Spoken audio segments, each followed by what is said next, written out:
Magic Tree House Series Book 1 Dinosaurs Before Dark by Mary Paul Osborne. Chapter 1 Into the Woods. Help! A monster! Said Annie. Yeah, sure, said Jack. A real monster in Frog Creek, Pennsylvania. Run, Jack! Said Annie. She ran up the road. Oh, brother, this is what he got for spending time with his 7-year-old sister.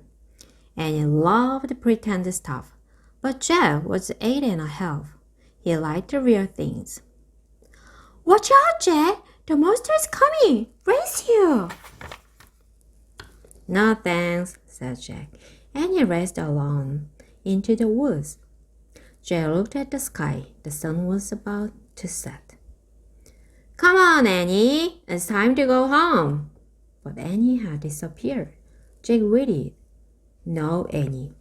Annie! He shouted again. Jack, come here! Jack groaned. This better be good, he said. Jack left the road and headed into the woods.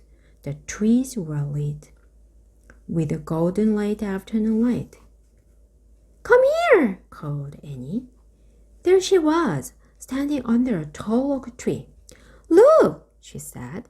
She was pointing at a rope ladder, the longest rope ladder Jack had ever seen. Wow, he whispered. The ladder went all the way up to the top of the tree. There at the top was a tree house. It was tucked between two branches. That must be the highest tree house in the world, said Annie. Who built it? Asked Jack. I've never seen it before. I don't know, but I'm going up, said Annie. No, we don't know who it belongs to, said Jack. Just for a teeny minute, said Annie. She started up the ladder. Annie, come back! She kept climbing. Jack sighed. Annie, it's almost dark. We have to go home. Annie disappeared inside the treehouse.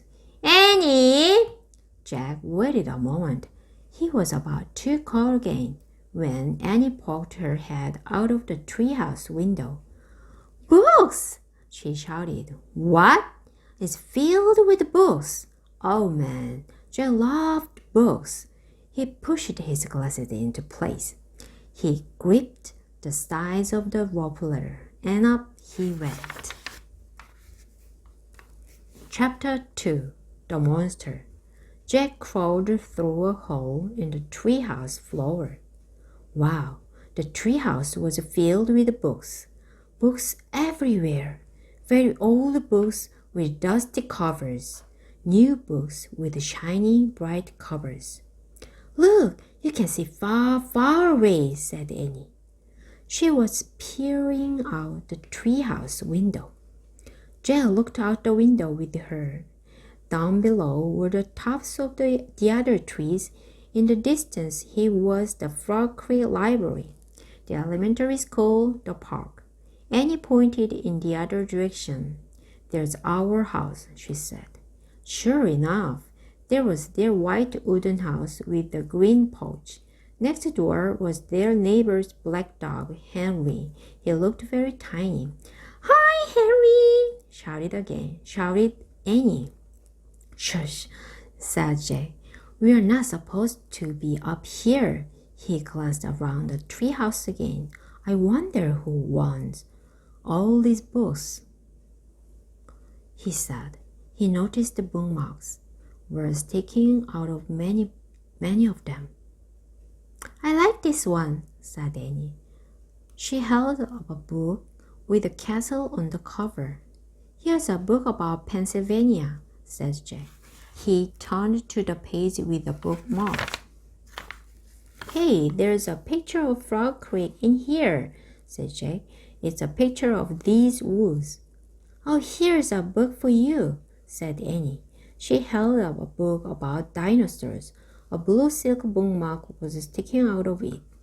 Let me see it. Jack set down his backpack and grabbed the book from her. You look at that one, and I'll look at the one about castle, said Annie. No, we better not, said Jack. We don't know who these books belong to. But even as he said this, Jack opened the dinosaur book to where the bookmark was. He couldn't help himself.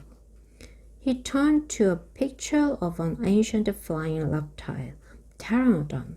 He touched the huge bat-like wings. Wow, whispered Jack. I wish I could see a pteranodon for real. Jack studied the picture of the odd-looking creature soaring through the sky. Ah! Screamed Annie. What? Said Jack. A monster! Said cried. She pointed to the treehouse window. Stop pretending, Annie, said Jack. No, really, said Annie. Jack looked out the window. A giant creature was gliding about the treetops. He had a long, weird crest on the back of his head, a skinny beak, and huge bat-like wings. It was a real-life pteranodon. The creature carved through the sky. He was coming straight toward the treehouse. It looked like a glide plane. The wind began to blow. The leaves trembled. Suddenly, the creature soared up high into the sky. Jack nearly fell out the window trying to see it. The wind picked up. It was whistling now. The treehouse started to spin. What's happening? Cried Jack. Get down, shouted Annie. She pulled him back from the window. The treehouse was spinning faster and faster. Jack squeezed his eyes shut. He held on to Annie. Then everything was still. Absolutely still. Jack opened his eyes. Sunlight slanted through the window. There was Annie, the books, his backpack. The treehouse was still high up in an oak tree, but it wasn't the same oak tree.